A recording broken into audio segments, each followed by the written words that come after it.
In the football fever this morning, the Ohio State Buckeyes are on the road, and they have a big game tonight against the Nittany Lions. And with the Bucks' young players starting to excel, how does this team need to play against the best defense that the team has seen so far this season? Former Ohio State Buckeye and TFF analyst Jay Richardson joins us with his take this morning. Good morning. Good morning. Thanks for having me. All right, so it's kind of an intense atmosphere tonight there. It's going to be a whiteout. Happy a lot Valley. of fans, yeah. It's always crazy. That's one of the most exciting places for a visiting player to play. At least for me, I love the away games. I like playing against a hostile environment. It just gets everything going. They're going to have their fan section full early in the day, and they're going to be going crazy. We got a young team. This will be their first true road test like this. But with our talent and what we have right now and the way they're playing right now, it's just going to be very tough for Penn State to compete with that. But the one big player that they're talking about, though, is Penn State's quarterback, Christian Hackenberg. What does our defensive line have to do against him?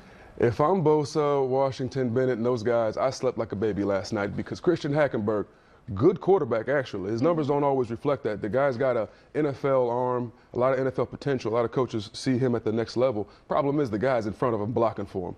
This is one of the worst O-lines. He's been sacked 20 times, and our defensive line should have a pad your stats kind of game. I mean, they should be out there really just destroying these guys. Yeah, so on our side, who are the players to watch today? Right now, you're going to have to watch our defensive line because they should be getting off. I'm loving what I'm seeing out of Ezekiel Elliott. I love our offensive line, how they're playing these last few games. And then, obviously, JT. He's got to go out there and light it up like he's been doing and keep looking like a Heisman hopeful, from what I'm hearing. Yes, and I know we didn't really want to get into, all the stats about that and, whether or not he's Heisman worthy, but you can't help it with the numbers that he's, his stats. This is the problem with numbers.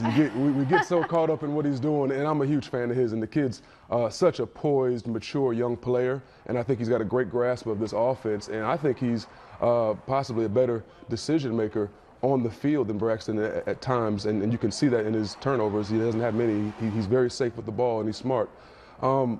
The competition. We haven't played any true powerhouses yet. He hasn't been tested yet. This defense will be a test for him. We'll find out early in the game how he's responding to what he's seeing out there.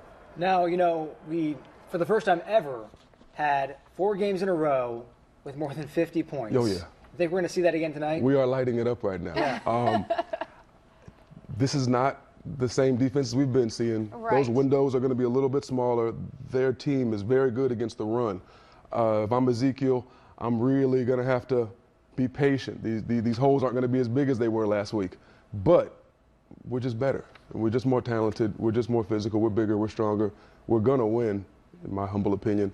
It won't happen as fast as we've been seeing it happen, I think. So we really need to see, players like Elliott really step it up. Oh, yeah. Oh, yeah. He's got to have a big one. I mean, this kid's young. He's physical. He's tough. I like his style of running. He's very north and south, but he's got some speed to him, too, and elusiveness.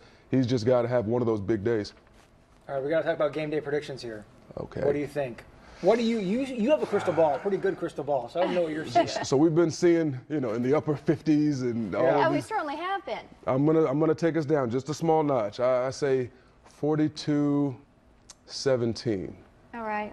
Ohio nice State win, Buckeyes though. roll. Still a great win.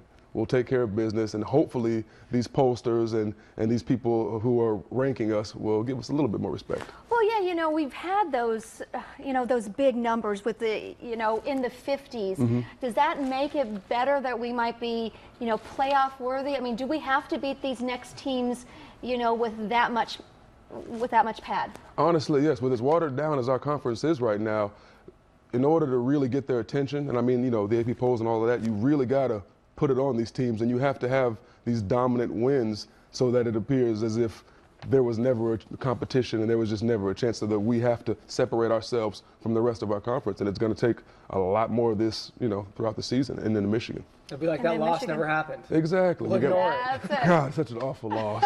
And then watching Virginia Tech now is just, it's sad. I know, right? You don't know how it happened.